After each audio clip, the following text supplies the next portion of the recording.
Good morning, everyone. We're so happy to have you here with us today. Um, we're excited to share all the great information about the 2022 Youth Master Plan. This is the grant training, and I'm just going to do some quick housekeeping. My name is Mary Ambrose, and I'm the Chief Impact Officer here at the United Way of Southeast Louisiana. And before I turn it over to Michael Williamson to do the welcome and announcement of the grant and the purpose, I just want to share some housekeeping rules with us. One, we are recording. So you have to be okay with that. And this recording will be placed on our website after this meeting is over, along with this PowerPoint deck. So everything will be on the website. So we will not email it out to you. You can just go to the website and collect it there. And then if you have any questions, please use the chat. Jason Clark, our guru of the chat, will be checking the chat the whole time. And so if you have any questions, please put it there. We're going to present all the information. We will have a Q&A session at the end. But if there's a question you have while we're going through the presentation, please feel free to put that in the chat.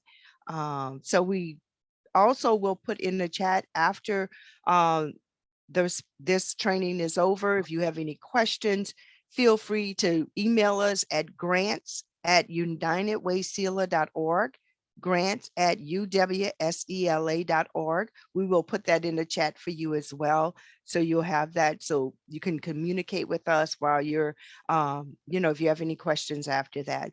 So with that, I am going to turn it over to Michael Williamson, our President and CEO for the United Way of Southeast Louisiana. Michael. All right, thanks, Marion. Good morning, everyone. Welcome to this overview of the NOLA Coalition's Youth Master Plan Grants program that we've developed in partnership with our friends over at the Children Youth Planning Board and the New Orleans Youth Alliance in partnership with the NOLA Coalition. I'm Michael Williamson, I'm Service President and CEO of United Way of Southeast Louisiana, but I'm here today representing also the NOLA Coalition and a member of the NOLA Coalition Steering Committee. And just want to cover a few things for you. I want to start with the purpose of the grant program that we developed. If you go to the next slide.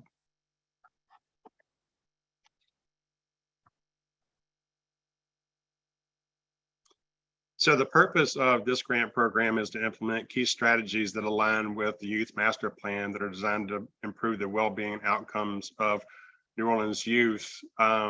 At present, and this is an ongoing process, we've generated $756,300 to support youth serving organization. And this has been led by the NOLA Coalition and our friends at GNO Inc., these fundraising efforts. I want to give a great deal of credit and thanks to Michael Hecht and the team at GNO Inc. for helping bring these much needed resources in support of the Youth Master Plan. Cycle 1, which is what we'll be discussing today, has grant funds that are prioritized organizations serving youth of color between the ages of birth to 24, below the ALICE threshold. And hopefully all of you have studied the ALICE report, but if you haven't, we encourage you to do that. And or to organizations with operating budgets below $500,000. We heard loud and clear that smaller organizations that are interested in pursuing funding want to be sure that they could have an opportunity as well. So we made that a priority of this effort.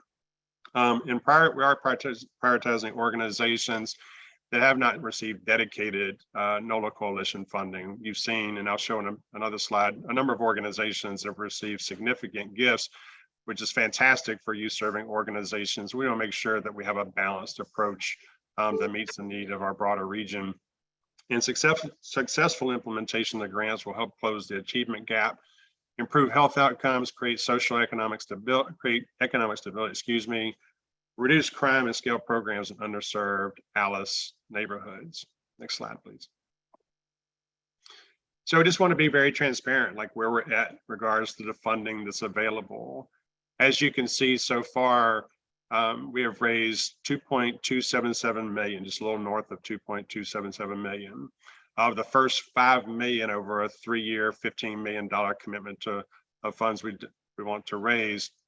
So currently we have 15% of that's available for grants, which is $756,300, and about 29% has been designated, which is 1.435 million, which has gone to several organizations. There's a complete accounting on the grants page that we've created for you. So that means we still have 56% left to raise for the balance of this year. And those funds, as we raise them, will be allocated into future cycles. And there'll be more information about that in the future. But today, this is mainly about making sure that you're all aware of the grant application and the resources are available to you, and the guiding document that we're using to guide our efforts. And so with no further ado, I'd like to turn it over to Karen Evans, Executive Director of the Children and Youth Planning Board, to walk through the New Orleans Youth Master Plan. So take it away, Karen. Thank you, Michael, and good morning to all here. I am thrilled to be with you today because today we speak to implementation of the Youth Master Plan by way of having resources to put alongside actions. And you know, a resource is critical to any kind of action moving forward. So we're excited by this grant opportunity. We're excited by the work and the partnership with the United Way of Southeast Louisiana. And we're pleased to be a part of the work and efforts by way of the NOLA coalition around this work. So what are we talking about? We're talking about the New Orleans Youth Master Plan. It is a 10-year roadmap to improve child well-being throughout the city of New Orleans. And 10 years matters because the work that we have to scale is not small. It will take time, and we need time to be met with investment. And so we're looking at a 10-year plan with incremental years of strategic investment to go forward. Let's talk, since we're asking you to align with the plan relative to this application, let's make sure you understand what it is. And so we lay out for you the meaning of and how the city of New Orleans is seeing the Youth Master Plan as its tool for forward movement for young people in the city. We've named 3 primary functions and purposes of the plan. First thing is that it allows us to be very deliberate and intentional about what we want to do to address the potential of our young people, and then to build the right kind of pathways to make that potential a real thing, a real experience for the youth of the city. It represents, second, a comprehensive roadmap for creating and sustaining positive youth development focused approaches and the results that are oriented around that focus for the young people of the city. And who are the young people? They are folks who are birth to 24 years of age. It is a 10-year multi-sector plan for improving the lives of the children of New Orleans and those youth of the city. It's developed by young people, with young people, parents, educators, community leaders, sector actors, and other key stakeholders. It is a community plan. It doesn't belong to the Children Youth Planning Board or to the United Way or to the NOLA Coalition. It belongs to the people of the city. It is not tied to the specific administration. It is in fact a 10-year process that helps us lay out a plan and a guide to get things in a way that improves outcomes for our children, to coordinate that effort. And so we're excited that this work, this funding will be aligned to the things that are laid out in the plan. Let's talk about that in the next slide. So looking at the plan at a glance, we're going to introduce you to how you can see it fully. But today I want to introduce it to you, give you some quick tips about what you need to find there, how you might be able to align those things in the plan that are set up and structured to be part of this application process. And then of course, where you need to go to get the plan.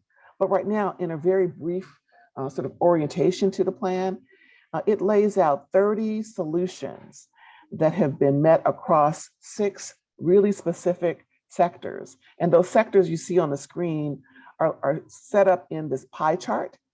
They're the 6 Youth Master Plan areas where each area has a very specific set of actions and solutions that we've pulled together based on a host of convenings, gatherings, wisdom, and input from community and sector actors and systems leaders and young people and their families. And so what we did was prioritize those. We said, okay, of these solutions that are spanning over 10 years, we know that they don't stand alone, that they have a number of adjacencies, but what are the 15 prioritized solutions that we can use for our launch pad? And we realized that those 15 have to really get us positioned to go after the remaining solutions and their adjacencies. So what you see in the plan right now are the prioritized solutions, the 15 that we have found to be really essential for our start point for the first 2 years of the plan. So we've asked that this funding cycle attend to a few of those prioritized solutions. Let's take a look at those now. Next slide. So the 6 categories, which I introduced to you by way of the pie chart, include health and well-being, space and place, safety and justice, learning, youth voice, agency and identity, and then economic stability. We looked at where our priorities were. Go back to the earlier slide, please. We looked at what our priorities were and identified 5 specific solutions across those particular categories. And so those 5 solutions, 3 of them are in safety and justice, and they are these particular solutions. In safety and justice, we've sort of created our own shorthand. SJ1 is the first solution, SJ2 second, SJ3, SJ5 the fifth. And so in these spaces, we're asking of the 5 that we've chosen, we're going to introduce them here to you now, that you think about how your work aligns and lifts up the solutions so that we might together advance an outcome in this area. So our first solution that we're lifting up in safety and justice is investing in preventive interventions that are culturally appropriate, evidence-based, and designed to promote healing, pro-social behavior, and the development of healthy coping skills for our young people. If your work in any way helps to lift that up, we want you to call that out as a way to align with the Youth Master Plan. The second safety and justice solution that we've put forward is the expansion and utilization of restorative approaches across all systems in schools, community programs, detention, et cetera, to include everyone impacted by conflict, crime, and violence, and to reduce youth involvement with detention centers and in criminal systems. So if you're doing anything that might be in any way an uplift to restorative approaches or aid the ability for restorative approaches to be put in place, we want you to align with this particular solution because it's definitely connected to the work that you may be moving forward. Additionally, under safety and justice, we named this solution as a go forward, and it is the coordination of networks of support for families involved in the juvenile justice system, giving them a space to connect emotionally and physically in safe ways so that caregivers can talk about their challenges, their victories for raising their families, look at what kinds of strategies they can together afford to move and what resource sharing could be afforded them if they had a network of support that they built among each other. Again, safety and justice, looking for prevention strategies, looking for restorative approaches, and looking for supportive networks. If you're doing anything in those ways, name that in your application as an alignment, and we're looking forward to have that support in your work. Next slide.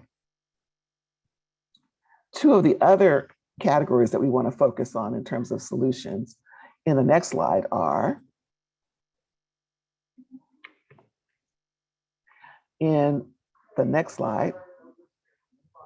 There we go. One is in economic stability. In the economic stability space, we want to make sure we're exposing our young people to career and technical education opportunities that increase their awareness of this lane after high school, that maybe provides training, connects them in relationships, so they have the kinds of information to make the right kinds of decisions and choices post their graduation. So are you doing any work that lifts up an exposure or an experience in the area of career and technical learning for young people in the city? If you are, then this particular economic stability solution, ES2, would be one that you'd align with. And then our last selected priority here among the 15 that we've chosen to move forward across the plan sits in learning. And this one really takes a look at, it's L6, it takes a look at the way we want to increase funding for learning and enrichment that falls outside of the K-12 system, that includes early ed, early education, and is all about outside learning from the classroom. So if you're involved in anything that lifts up after and out of school time learning, provides an experience for learning and enrichment for young people, expanding that experience for our young people in the city, then you would align with this particular solution. Again, there are 5 solutions that we've lifted up for this particular application. For grants, They are all part of the Youth Master Plan, which has a host of other solutions.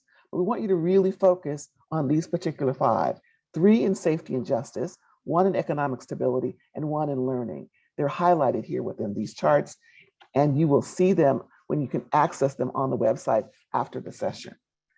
Next slide. So let me just help you understand where you might get a little bit more information about this.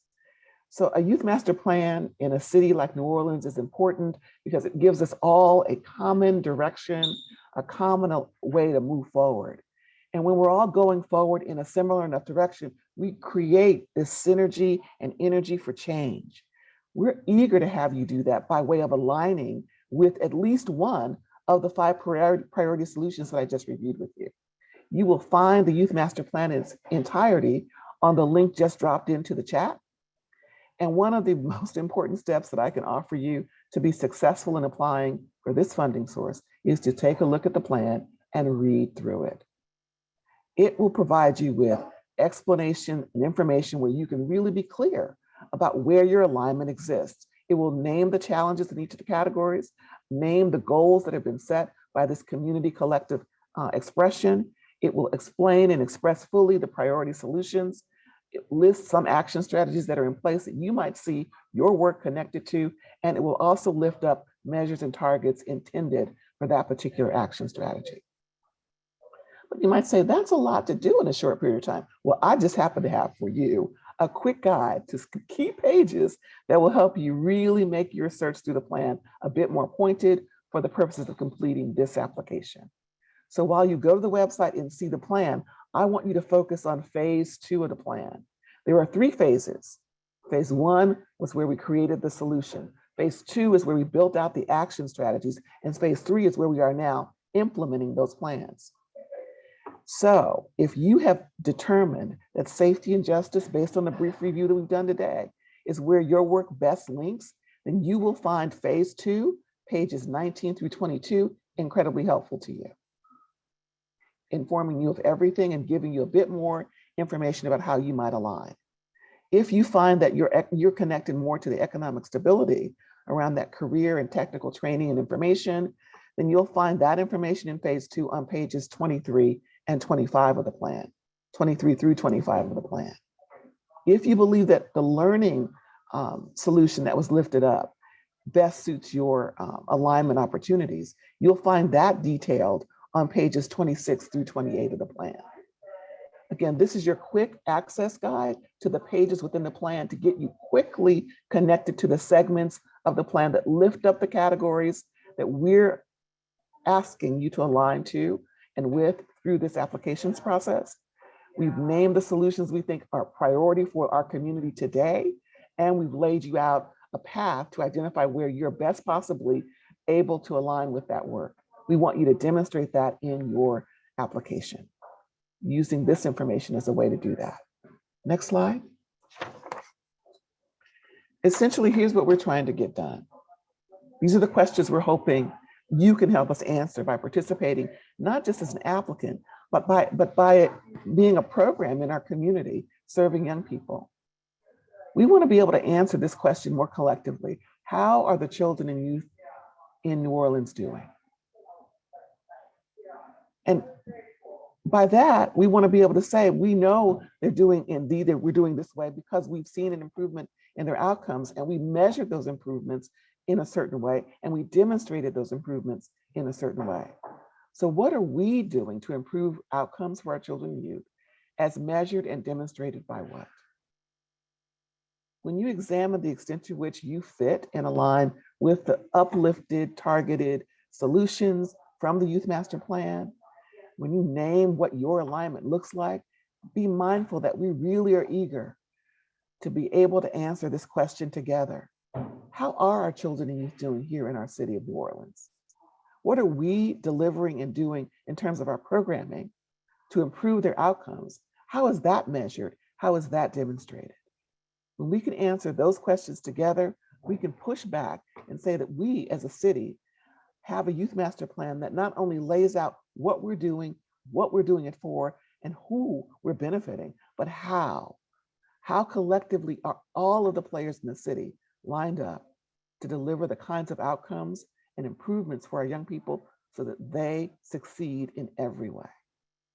The Youth Master Plan looks at young people as a source of strength in our city, as assets to our community. They are the solution to our next steps. We've got to be better at providing aligned work that shows that we show up to deliver success and that we can demonstrate how that success shows up for them. So with that, I encourage you to do the next thing. Take a look at the Youth Master Plan. Use the guide that I provided you for shortcuts in terms of the specific pages for each of the categories and the respective solutions that we're lifting up in this grants applications process. Note that there's much information there. There will always be information added, but hold this particular website close and use it to aid you in your application process and in aligning with the work you're already doing in this community.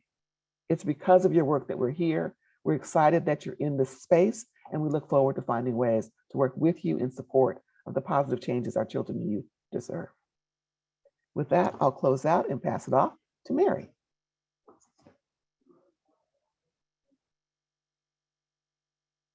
Thanks, Karen. Jason, do we have any questions in the chat that we need to stop and take at this moment? Not at this time. Just a reminder, if you have any questions, just pop them in the chat. Absolutely. We want to hear from you. All right. Well, I am going to take us through the grant criteria. This is all on our website. If you have been to the unitedwayseala.org / youth master plan, been to the website, it's all laid out there. But of course, the first thing is that to be able to apply, you have to be a 501c3 nonprofit organization. So you have to have that status.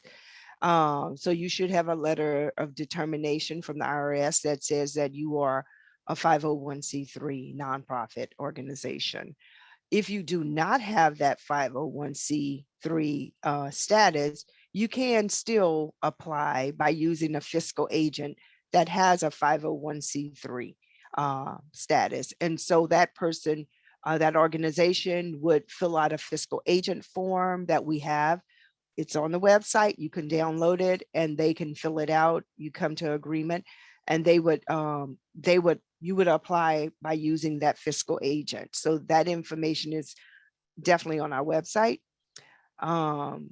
Another criteria is that you have to be headquartered and operate within Orleans Parish. So headquartered and operating here, and you have to serve youth of color from birth to 24 below the ALICE threshold. And again, if you've never read the ALICE report, you need to read it, but also in the application, and I will walk you through the application after the PowerPoint, you will see on the application, there is a list of ALICE neighborhoods that you can go through and find the neighborhood that you will be serving to see what their percent of that neighborhood is living below the ALICE threshold.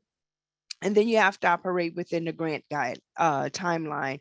So this first cycle 1 is a pilot, and you will be operating between November 1st, 2022 to October 31st, 2023. So it is for a year of funding.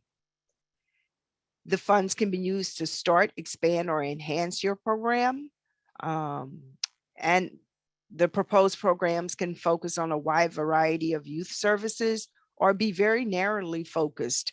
However, it has to address one of the 5 priorities of the New Orleans Youth Master Plan that Karen just finished going over for you. And the application must be submitted by September 22nd, 2022 by 4 p.m. And you upload those documents at the unitedwayseala.org / youth master plan grants. It will mark it at 4 o'clock. If you present your application after 4 o'clock, then that application will roll over to cycle 2. But for cycle 1, we have to have it in by 4 o'clock p.m. on September 22nd. Organizations must be able to submit 6-month and 1-year program progress reports. We have to be able to report back to all the donors. And so those reports are very important. And to enable you to do that, United Way, SEALA, and the Children Youth Planning Board will provide training on the reporting requirements and tools after a notice of awards. Collaborations may also apply. So if you and another nonprofit or 2 or 3 nonprofits want to come together and develop a collaborative around an issue, one of those solutions of the Youth Master Plan, we welcome to see that. You would have to select a lead nonprofit organization to be designated as the fiscal agent. So one of you would have to be the lead agency, and then each agency would have to complete the cover page and then place the lead agency cover page first. So when you do your application, and we'll walk through that in a little bit, but you would have to have that lead agency be the first, and with the everyone else filling out that cover page. And then make sure you check off on the application that it is a collaborative application. So the application, it's by far a simple application. If you look across other funding applications, even United Way's funding application. So this is a simplified version. It has a cover page, which collects all of your information, the address and phone number, the contact person, the name of the program, and so forth. So those essential information we would need. And then there's application questions, and Jillian Delois Reyes will take us through those questions in a little bit. And then there's a budget, a really simple budget. There are some attachments that we're asking you to provide us. One is being the nonprofit documentation, so that IRS letter of determination. And then if you're going to use a fiscal agent, there's a fiscal agent form on the website that you would also have to attach, saying that that fiscal agent agrees to serve as your fiscal agent. And then again, all of that will be submitted on our website, and we'll take you through that in a little bit. So And do I'm we have sorry, any Mary, questions, we do have Jason? yes, ma'am, we do have some questions in the chat. I'll start with Shannon. Can you please verify the cycle 1 priority going to those who are operating, to those whose operating budgets are under 500,000? Our organization is near 750,000, and so will we still have a chance to pursue funding in cycle 1 or cycle 2? Please explain whether you prefer we pursue grant opportunities based on our operating budget threshold. That's the first question. Thank you for that question. That's a good question. So we are in the criteria said that priority will be given to organizations of 500,000 or less. And so we do want to take them into consideration, because there was a concern that smaller organizations would not be considered. So your program should be addressing the Youth Master Plan and serving young people from birth to 24 for consideration, and or the priority will be on those 500 and under. So we want you to apply. We want all organizations to apply. But as we look through this, if there's an organization that's well over 500,000, then we want to consider that as we look at how can we help you be more sustainable. If there's a project or something that is really important that we feel can have impact, we're going to take that into consideration. So do not weed yourself out. If you're a large organization, please apply. Again, we have 756,000. Some things may not get funded in cycle 1, but it will roll over to cycle 2. We're not going to throw your application away. It can roll over to cycle 2, can roll over to cycle 3. So again, what will determine funding for a large part will be the amount of money we have in hand. But please do not cancel yourself out in applying. Please apply in cycle 1. Thank you, Mary. Our next question comes from Rebecca at Son of a Saint. Hi, Rebecca. Our program is not income-based and serves across the NOLA Metro, but we have many youth who do fall under the ALICE threshold. Are you looking for a certain percentage of youth under the ALICE threshold, or any kind of verification for youth? No, well, what we have is ALICE neighborhoods. So on the application, you will be able to click and see the list of neighborhoods and the percentage of ALICE households in that neighborhood. So we want you to look at that. We want you to know who you're serving and how many of those are Alice families. Because for the most part, New Orleans has over 50% of New Orleans is Alice households. So the likelihood of you serving a neighborhood, you will have Alice families, but you need to know that and be able to share that in your application that we're targeting, you know, this neighborhood and the percentage of Alice households is this. So you need to know that to be able to put that in your application. Thank you, Mary. Next question comes from Lisa Maria Rhodes. Are organizations that receive 20,000 or less from the Summer Impact Grants eligible to apply? Oh, most definitely. Yeah. Do not rule yourself out because you got a grant from United Way or you got a grant from Summer Grants. Please apply. Thank you. Next question comes from Bob Payne. The application is very clear and easy to read. Thanks for that. What are the word limits for each question? They don't seem to be listed in the PDF. We didn't put a word limit. We just hope you be succinct.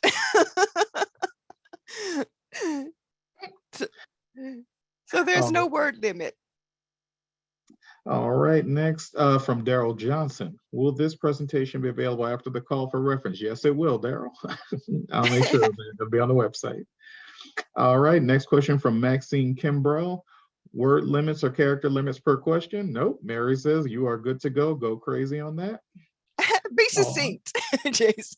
Be succinct. And let's see, Shannon has responded. Thank you for explaining what determines funding and who you're prioritizing. Can you please define when cycle 2 begins? We will go to the website and it's on there. So we'll get to that. All right. Next question is from Gary Patak. Does the organization need to serve the entirety of the 0 to 24-year-olds, or is a range within this acceptable?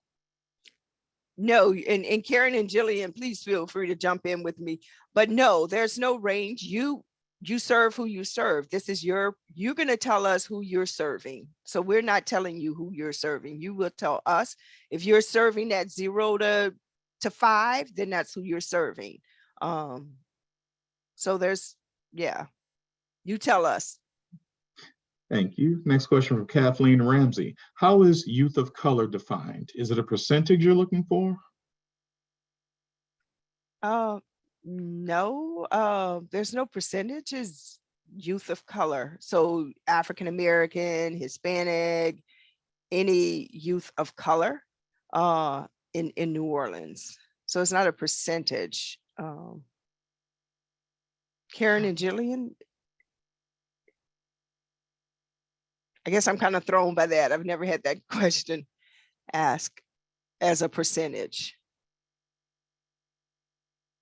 Anyone? We're gonna Mary, I think your answer was sufficient in that it represents the young people of the city who are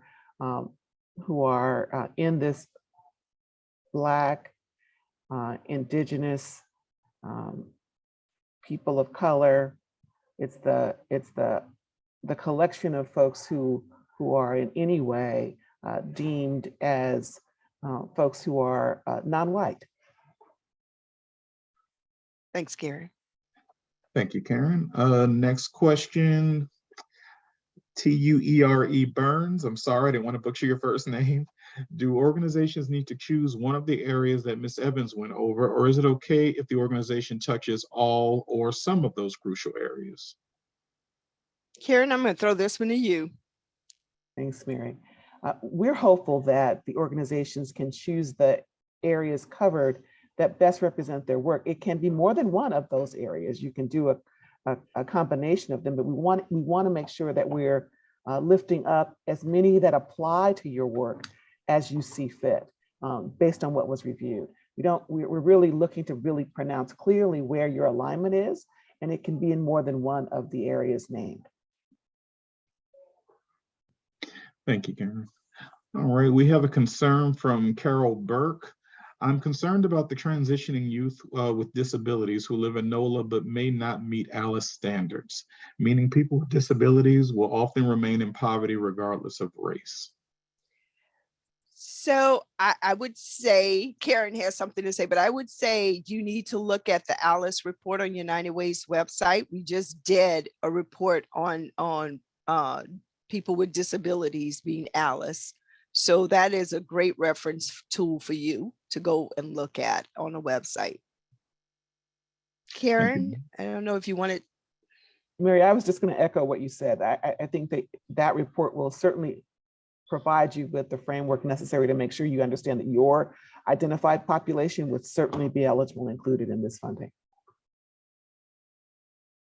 Thank you, Karen. Thank you, Mary. Next question comes from Maxine Kimbrell.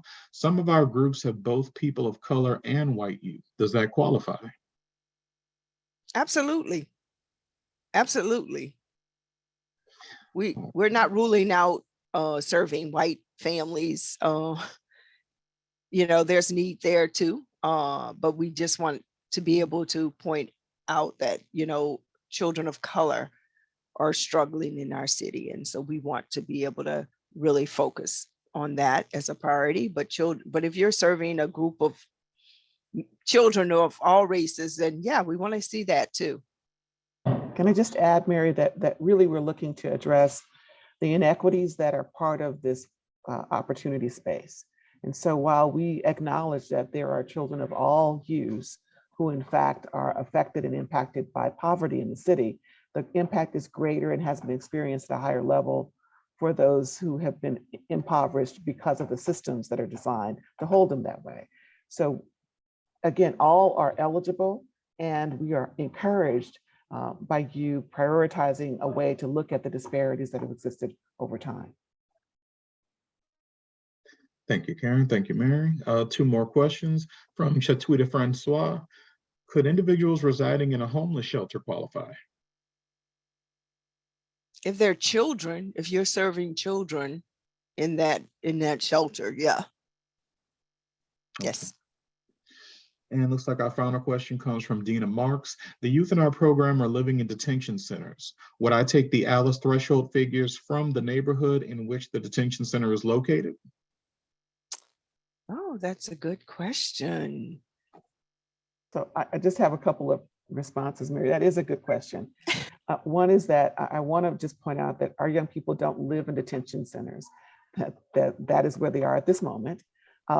And that they do live in neighborhoods. And so we really want you to look at the Alice threshold for the neighborhood that they live in. That's where they're going to return to. We're eager to hear and see where we can offer impact in those neighborhoods, not where the detention center is located.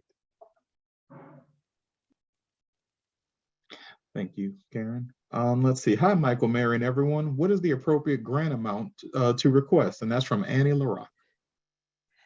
That is up to you. The amount, the range is from 25,000 to 75,000. You have to have a budget that supports your grant request. So I can't tell you how much to ask for. That is up to you, to your program, to what you need to make your organization, strong enough to be able to get to the success you need, to those outcomes. So that's all I have for you, Annie. Thank you. And that looks like it takes care of questions. Lucia and Annie both say thank you.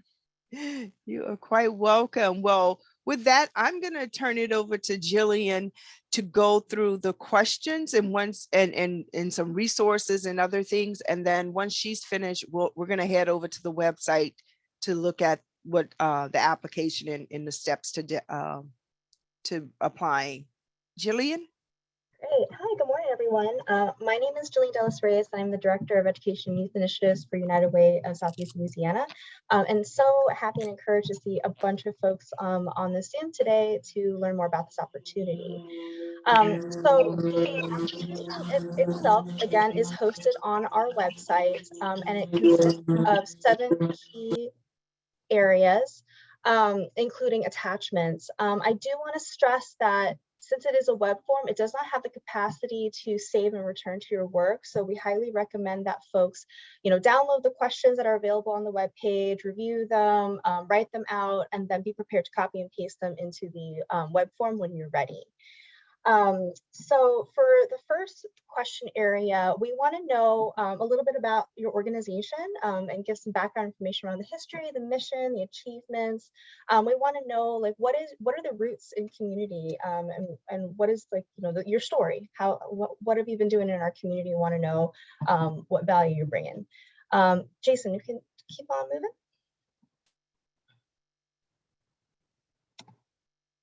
Great.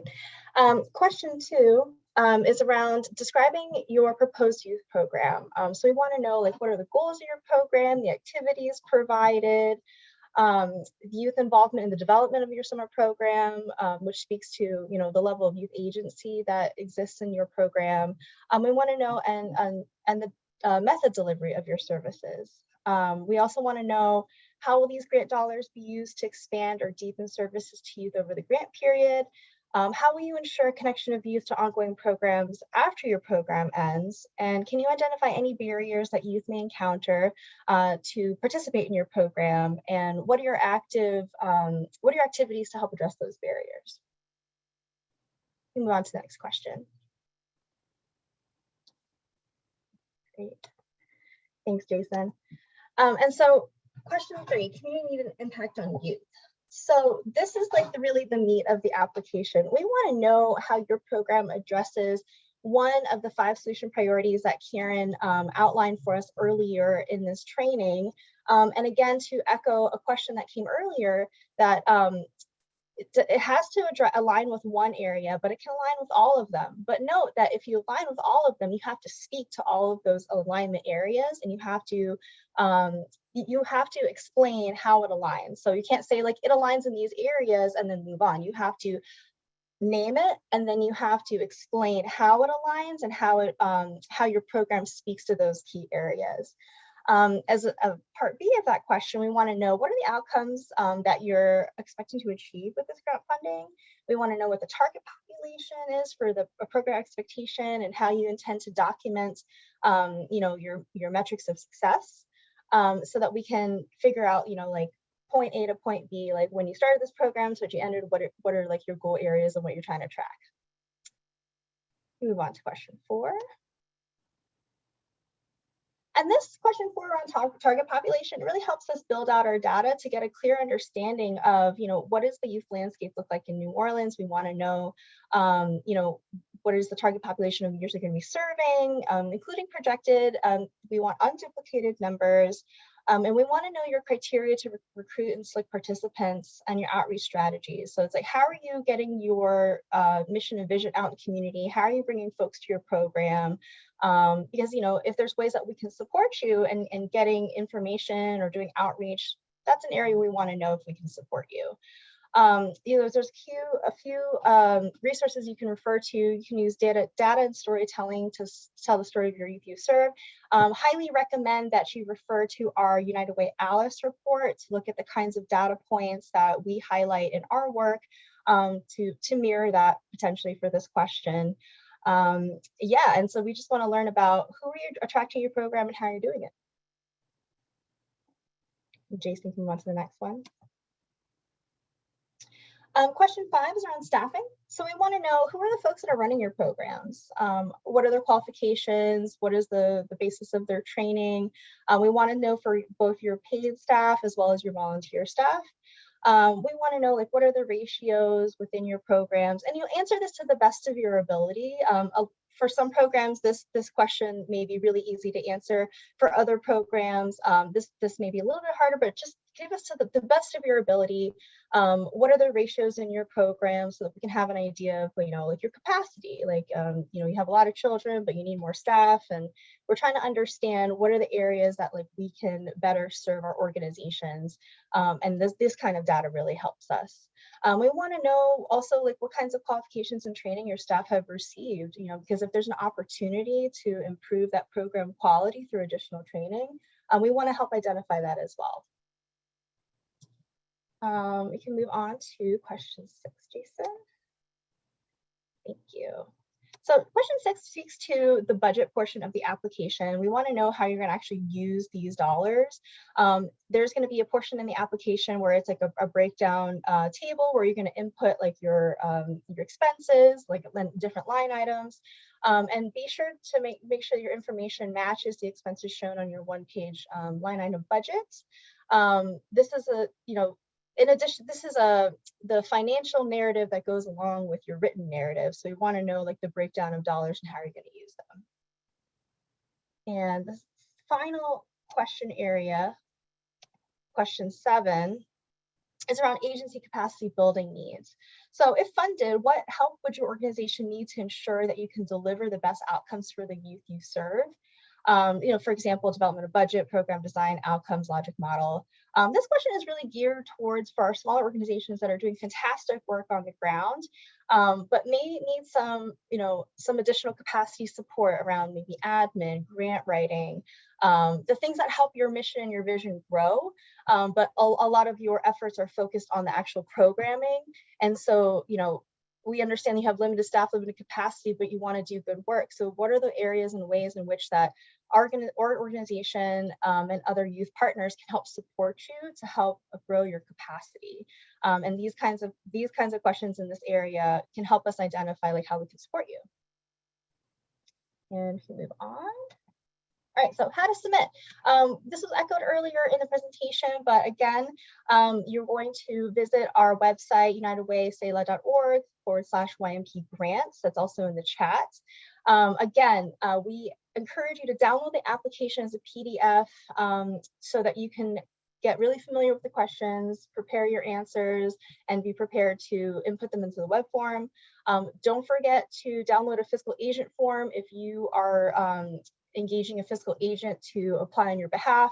And again, every organization needs to submit a cover page. So say you're partnering with an agency that's going to act as your fiscal agent needs to submit a cover form, as well as the agency that is partnering with them. Both agencies or more need to be reflected in the cover pages. You're getting to gather all your necessary documentation. So that would include your IRS status and any other information you want to provide. And once all your documents are uploaded on that web form, you're going to click the red submit button. And let us know if you're having any issues with the web portal. We're going to give an email address that you can reach out to if you're having any issues. But we're trying to make this process as seamless and easy as possible. But we understand that, it may not be easy and seamless for everybody, but we want to meet folks where they're at and help them, get their application submitted successfully. And Jason, could you move on? Yeah, thank you. Yeah, and so here's a couple of resources that you can refer to as you're applying for this grant opportunity. The New Orleans Youth Alliance offers a series of professional development trainings that are free and that are all geared towards improving the program quality of all youth serving agencies and organizations. We also encourage you to check out the New Orleans Children Youth Planning Board website. It has all the information that you'll need about the Youth Master Plan, the origins, the ethos, all of the breakdowns of the key strategy areas that can help you apply some really thoughtful thinking around alignment of the strategy areas. We also have partners at the Louisiana Chamber of Commerce Foundation that can help around like business development. It speaks like the capacity building support that we want to offer. And the Louisiana Alliance for Nonprofits has a lot of really great information around like starting a nonprofit, all like the nitty gritty around like what are the building blocks to get your program and your mission out in community. The New Orleans Youth Alliance also has a really awesome series called the Soul Rebels Professional Development Series. It's all about like providing training, supports, and tools to youth serving programs across New Orleans. This is one of the programs that they offer, but in participation with the Weichert Center, in addition to that, this is another series that they offer, and I highly recommend that folks check this out. You move on, Jason. Okay, great. Oh, we can move on. I think this is a duplicate. Sorry about that, folks. Yeah, okay, great. And so just a couple of frequently asked questions. And again, I encourage folks to pop any questions that you might have in the chat, because we've had some really great questions today that we want to be able to answer. But just to go over some a few quick FAQs, who can apply? Again, all participating youth serving organizations or sponsoring organizations that are headquartered and operate within Orleans Parish. They can be public or charitable nonprofits offering youth programming, again, in Orleans Parish. And again, priority will be given to organizations with budgets of $500,000 or less. This does not mean that we value less the organizations that have operating budgets of $500,000 or more, but there's an intentionality around trying to engage organizations that have smaller budgets but are doing extremely valuable work in our community. So, what if my organization is not a nonprofit? So you can still apply by having a 501c3 organization act as your sponsor and fiscal agent for the project. If you're not sure what this means, please reach out for clarification. We want to make sure that all folks know who can and can't apply. So to be considered, if you're not a nonprofit, you must submit a fiscal agent form from the sponsoring organization. So say you're a private business and you want to, you want to submit, so you'd have to find a 501c3 organization that would act as your sponsor. Okay, we can move on. Do all partners of the collaboration need to be listed? Yes, all partners need to be listed. I've mentioned this earlier, but please fill out a cover page for every partner in the collaboration. We need to know who to contact, who's a part of this application, partnership, etc. The deadline for this cycle 1 is Thursday, September 22nd by 4 p.m. Central Time. I stress Central Time because I know folks are working remotely and maybe in different places, but it's 4 p.m. Central Time. And for applications that have a timestamp after 4 p.m. will be considered for cycle 2. The grant range is anywhere between $25,000 to $75,000. So to refer back to that question around how much should we ask for? Well, think about what your program looks like. How would you want to scale it? What would this money mean? How many dollars do you need? But know that the range is $25,000 to $75,000. And then the final FAQ, where do I submit my application attachments? It's all in the web form. So they should all be uploaded to the website at unitedwaysela.org/YMP grants with your application. If you're having any issues with that, please reach out to us. We don't want any technical issues to preclude you from applying for this great opportunity. If you move forward, please. And speaking of which, is there an alternative way to send in my application and supporting documents? While we highly recommend and do ask that you submit your application via the web form, that is our primary way that we're asking folks to submit. Again, if you're having any technical issues with the web form and you're stressing out about how to get this in, you can email it to grants@unitedwaysela.org, and again by 4 p.m. on September 22nd. This is a backup strategy, like a option 2, but option 1 is the preferred method to submit on our web form. And then notifications will be sent to organizations that have applied the week of October 17th of this year. The notices will go out to organizations that have been awarded, as well as folks that have not. So keep an eye out for that. And then reporting requirements. So we're going to have a midpoint reporting requirement around the 6-month mark, and then a 1-year program progress report due at the end of the grant period. And then after agencies have been selected and notices have gone out the week of October 17th, we're going to reach out to you to schedule a time to provide a training around the reporting requirements and the tools that will help you track those metrics and measurements, so that we can all be aligned on what we're looking for and how we can support your data tracking. And I'm gonna turn it over to Mary, who's gonna walk us through the actual web form. And again, please pop any questions you might have in the chat. And thank you so much. And yes, we do have a few questions. Okay, Jason, you want to? All right. So Shannon Escar just wanted us to again confirm the dates for cycle 2 and thanks us for our detailed info session today. You're welcome. And we're going to get into the cycles in a little bit as soon as we get to the website. All right, next question comes from Coriana Conrad. Hi, Operation Pathways has multiple program locations across states, but also operates in New Orleans. Are we eligible to apply? Are you headquartered in New Orleans? Must be headquartered in New Orleans. All right, Carol wants to thank us. Carol Burke wants to thank us for this informational session. It was very helpful. And Michael has put in the chat that Cycle 2 opens January 3rd, 2023, pending funding availability. Thank you, Michael. And that is it for the questions. That is it. So Jason, I'm going to stop sharing and see if we, I don't know, see if we can get to our website. Do you want to pull it up? Sure thing. So we're going to pull up the website, everybody, and we're going to walk you through it. It's pretty easy. Everything we've covered today is actually on this website. So hopefully you've all gone and looked at it. So again, you're going to unitedwaystealer.org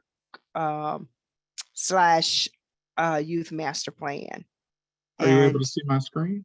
I am. We're kind of, could you go back to the website so I can show them where to get to the application? Thank you. So Jason, if you could scroll down, so you will see everything we discussed here. The vision, keep going, Jason, the background overview. We do have some guiding principles that we've shared with you around the grant making. You have the grant criteria that we went over. You see the youth master plan, those solutions. Okay, here we go with the grant awards and the cycle, the grant cycle timeline. Go up a little bit, down a little bit, so I can see all the cycles. So there's the cycles everyone was asking about. It's on the website. So there's 3 unique cycles. The first cycle is now we're opening it. The applications are due September 22nd. That funding will be from November 1st through October 31st. Our second cycle will open January 3rd with a due date of applications January 24th. And that funding will begin February 1st, 2023 through January 31st, 2024.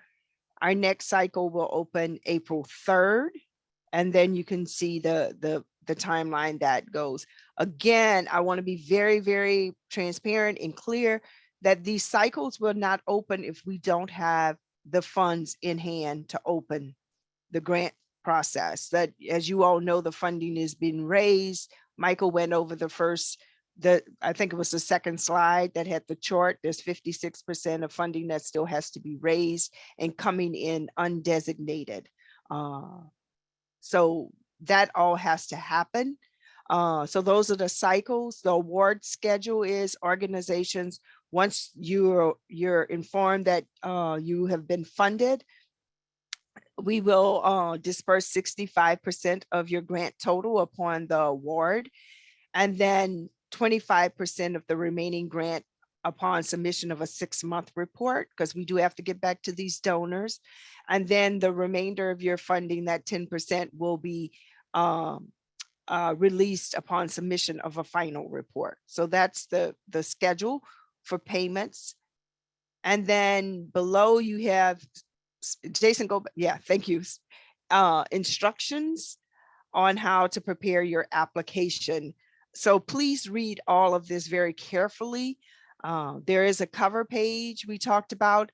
There's the application questions that Jillian went over with you all. Again, the best thing to do is to download the application, fill it all in, and then go back to the form, the web form, and apply. So there's some attachments that we're going to ask you for that you will upload to the website along with your application. So there's your W-9, and an ACH form. So if you're funded, United Way will pay you through electronic transfer of funds. So we're not going to mail you a check or anything. It's going to go straight to your bank account. So we need these two items to be able to quickly do that. We don't want any hold up in getting the funds to you. Again, if you're a nonprofit, you need that 501c determination letter. If you're a Catholic church, there's group rulings, you know what that is. So you would have to have that IRS determination letter, but also a copy that lists you in the official Catholic directory. We will not take articles of incorporation, your bylaws, your tax ID number, your Secretary of State certificates. Those are not sufficient. We just need your IRS determination letter that says you're a 501c3. If you're using a fiscal agent, there is a fiscal agent form. If you click on that, it will bring, Jason, can you click on that right quick, that fiscal agent form? You will see it will come up for you. Down below, you have to there it goes. So that's a fiscal agent form that United Way uses. It just says what the fiscal agent is responsible for. And then there's things that they would have to submit to assure us that they are a 501c3 organization as well. So it is in there. You can just pull it down. Jason, can you go back? So that form is there for you. And so they would have to submit their most recent annual audit report and their federal employee identification number. Again, we have the deadlines. I'm not going to go through all that. If you don't get it in by 4 p.m. on the 22nd, it will be considered for funding cycle 2. Again, there's that contact information on the grants at unitedwayscla.org. If you have any questions after this, and then go down some more, Jason, to how to apply. So here it is. This is the application. It is live now. It's up there. So what we're saying is that the best thing to do is to download your grant application. You can go to where the cursor is. This is the application. Let's walk through that really quickly. All that information we've gone over. Keep going down, Jason. Here's the grant application instructions. There's a cover page, application questions, those attachments we talked about. Go down, Jason. There's your cover page. So again, it's very simple information, your organization name, the address, phone number. Who do we contact? If we have questions, who's the contact person? What's the title of your programs? Go down more, Jason. Thank you. The address of where the program services will be held, in what type of facility. Are you in a community center or school, the park, wherever your services are. You need to tell us what type of facility. Hours of operation. No, you can list as many Alice neighborhoods. Again, here you have projected Alice neighborhoods served by the program. Jason, can you hit that list? So then that will bring you to the Alice neighborhood. So here you see all the New Orleans neighborhoods, the total number of households in that neighborhood, and then the percent below the Alice threshold. So you may be serving quite a number of those neighborhoods, and that's okay. But you just need to let us know what neighborhoods you will be in. Some of you will be in multiple neighborhoods. And again, that's okay. Can you go back, Jason, to the application? So we're at the cover page. Wait, go back up. Yeah, I was at the list. So the projected Alice neighborhood served, you could pull that list down and you can identify where, what neighborhoods you're in. There's the date of the proposed program, when you're going to start it in. It could be the same time as our funding year. Is this a collaborative application? If it is, then you need to click yes here. And then write the name of the collaborative. If there's a sponsoring nonprofit, if you're not, this is where that fiscal agent is, so we don't have our nonprofit status, but this is our fiscal agent. And then who's the contact person and a phone number at your fiscal agent? Who's sponsoring your organization? Then there's a total organizational budget. So thinking about your whole organization, what that budget is, and then what is the program budget? So that program budget should pretty much match the budget that you're submitting. It should match. And then a grant amount requested. So that 25 to 75,000 is what you would put here. Keep going. And then we have the application questions. As Jillian went through all of these questions, I'm not going to go through them again, but then you get to the questions. Keep going, Jason. So you have all the questions. Oh, there's a form. Let me stop here with staffing. Go down to here you go. There is a form that we ask that you fill out on ethnicity, age, gender identity, and income of the youth serve, the program staff, and your board members. This is our equity chart. We're trying to see what that makeup of your staff versus the makeup of your youth serving. So it's very important that you fill this out as well. Keep going, Jason. And there's your budget. It's a very simple budget. The youth master plan request. What are you asking of us? Again, that should match what you put in on your cover page and in your when you talk about the use of funds. Then current program funding. What funding you have to support this program? So we would want to see that. And then so that would total your revenue and then your expenses. So you would put in all these expenses. Hopefully this balances. If you have a deficit or you have a surplus, we would ask that you kind of explain what that is and how that would be used or your plan to address that deficit. Keep going, Jason. And then. And that is it. Yeah, and then you just have to sign it. Go back up a little bit, Jason. Yes, you have to sign it here and your title. There it is. So that is the application. And I'm sure we have like a multitude of questions in the chat. I see them coming up. So Karen, Jillian, and I will try to do our best to answer your questions. Jason, you want to start feeding those scroll questions? back up and see. Yeah, we did get quite a few. Right. Michael Willis just wants to know if it's okay to share these programs and offerings outside to the general public. Share what programs and offering? This application, this Is opportunity? It okay for our organization to support and pass on all the programs you've already have in place to help the general public get all the resources available throughout the city? So if those that are funded to share that information, I would say definitely yes. We want people to know those services out there. All right. Karen, Yeah, you had something?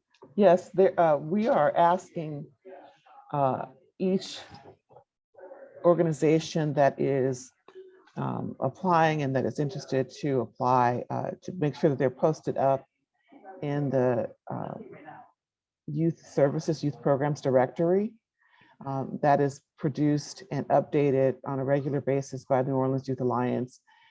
It is digital and hard copy, and we are eager to have all programs sort of centralized in that way. It is our full expectation that there will be a platform created for that to be much more readily available. But in the meanwhile, it is our greatest hope that we as a community have a centralized holder of that information. And right now, that is the Youth Programs Guide. And we're asking folks to hot link to that. And we'll certainly put that list up through the New Orleans Youth Alliance so that people can make sure that they are represented in the Youth Programs Guide. We are using that fully to make sure that we address the concern that you have, because that's true, the awareness is part of the challenge. And so we're looking to expand and use that as a tool for centralized information resources. Thank you, Karen. Moving on to Shannon Ascara, can you please confirm that should we not be chosen as a funding partner in cycle 1, that we will be automatically entered into cycle 2's pool, or do we need to reapply with the same application? So you would roll into cycle 2, unless there's something like that you don't have all your information or whatever, and your application is incomplete. Then we would send you a notice that your application is incomplete, and you would have to resubmit for cycle 2. But we are hoping that we could just roll over for consideration in cycle 2, without having to resubmit. Thank you, Mary. Next question comes from Gregory Rattler. Is there a limit to the number of Alice neighborhoods we must list? No, again, think about your program. We gave you the information, there's the data. Think about your program. Who do you serve? Where do you serve? I don't want you to, unless you want to expand, but if this is your neighborhood, you're in Holly Grove and that is where you're working, then that's what you put. If you're in multiple communities, then that's what you put. But you're not required to serve all of those neighborhoods. Think about your program. You're telling us about your program. Thank you, Mary. Next question from Martha McKnight. We serve 500 students from 20 different public schools. Are we to get their individual addresses and see in which Alice neighborhoods they live? So I'm assuming you're working in the schools? I guess that's the question. I don't see a follow-up from Martha on that one. And we serve 500 students from 20 different public schools. Are we to get their individual addresses and see in which Alice neighborhoods they live? That's all I have right now. Let me see. She put anything else in the chat? No, she says no, they come to us. Okay, so all the kids are coming from different locations around, from the schools to your program. It's a half-day program. It's a half-day program, yes, and same with Son of a Saint, says Rebecca. So you're serving kids throughout the whole New Orleans area. So just not focused on one neighborhood. Yeah, she's with the New Orleans Career Center. Yeah, so Karen, I'm thinking that for that, if they're serving like all the neighborhoods, then I would indicate that on the application that you're serving multiple Alice households across the community. So I would, because we're going to have those that are going to serve people from all the communities. So I would put, and Karen, if you and Jillian are okay with that they would just put all or all of the communities or across the Orleans for Alice threshold. Does that make sense to you, Karen and Jillian? Yes, that makes sense to me. I think we'll look at that as part of the composition of the entire application. That isn't a single determinant.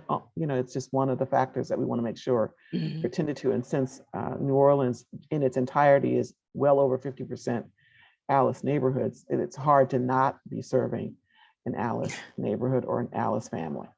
Right.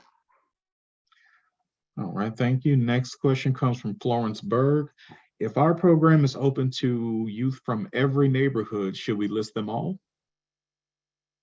I think we just answered that question. Let's see. Playing catch up here. I think Rebecca's same question. Tierre Burns, please provide clarity on the funding match, Miss Mary. The funding match in your budget. So what we're asking is, in your budget, you're going to identify what you need from United Way. You should have an internal program budget. You know what your budget is. And you should know what that makeup of that budget is. So when you're asking for funds, we're asking that you list out, I have money from an individual donor, I have money from this organization, from this funder for this program, but here's my gap. I need $50,000 to address this, to do this. That's your request, and we ask that you list the rest of the money. We're not asking for a one-to-one match or anything. We just need to know what your budget looks like. Like, is there a gap in your budget? If there is, then how are you going to fill that gap? If you have a surplus in that budget, you know, you're requesting 50,000, think about that. You know, you just need 40,000, but you're requesting 50. So that puts you over 10. What are you going to do with that 10, with that surplus? Because that's going to make a funder say, why they're asking for so much, and they don't have enough expenses to support that request. So those are the kind of things we're looking for. So it's not a one-to-one match, but we want to know what other funds you have in your budget. All right, next question comes from Gregory Rattler. What if we have no access to the data? We serve students in schools. We have no knowledge of their family income data. And I'm thinking you're referring to the chart. I'm thinking that's what you're referring to. And I know some organizations don't have. Okay, he said correct. So you may not have that information. If you don't have it, then just say you know you don't collect that data. Right. But if you have information on, like, if your students are receiving free or reduced lunch in schools, that's an indication that they are now NOLA's household. Mm-hmm. All right, Florence had a follow-up, but we may have answered this. Is the equity chart for all staff from the entire organization, or only for those staff most directly responsible for the program? So the equity chart is for the organization. So we are looking across your organization to see what equity looks like in your organization. Okay. Next question comes from Dina Marks. Is there a percent of budget you would prefer to see designated to personnel versus program expenses? No, you should know your program and know what you need. So no, we don't put a percentage. All right, next question comes from Gregory Ravy. Can you talk about the committee that will be looking over the proposal? So we are recruiting our committee. And so that is not quite in place yet, but there will be a committee that that's an unbiased committee, a committee that that does grant making. I have conversations after this with funders who we are hoping to serve and work with us. So it will be funders who have been in this youth space for a very long time and understand the landscape. So that is our hope, to be able to recruit them to be readers for these applications. And we're going to try to weed out any sorts of conflicts of interest. So anyone that serves on boards of these organizations will not be eligible to serve on the review committee. Thanks, Jillian. Thank you, Mary. Thank you, Jillian. T. Burns has a follow-up. How do startup organizations with little to no funding fit inside the grant funding opportunity, especially if this may be their first? So Karen, I think you should take this one because you're smiling so brightly. That is the perfect question. You know, the idea that this particular funding is looking for organizations that are under the $500,000 budget threshold makes room specifically for small startup organizations. It is our full belief and expectation that there are a host of small operations and organizations that have been doing this work, connecting to young people, lifting up young people for a very, very long time, and that they will continue to do that in the best ways that they know how. We need to find you. We need to find a way for you to be supported, to sustain and to advance and scale you up. And so if you're one of those organizations, this is your application. This is your opportunity. Please seek out the support that is named as resources to help if you need application completion assistance, but you are eligible because you fall under the budget threshold that we set. And more importantly, we know that your work matters, that your work is the work we want to lift up and find. So please don't be hesitant. Come forward, share it with others that you know are in similar spaces as you. Know that we've got a lot of work on this landscape to touch, and this is our first effort at coming that way.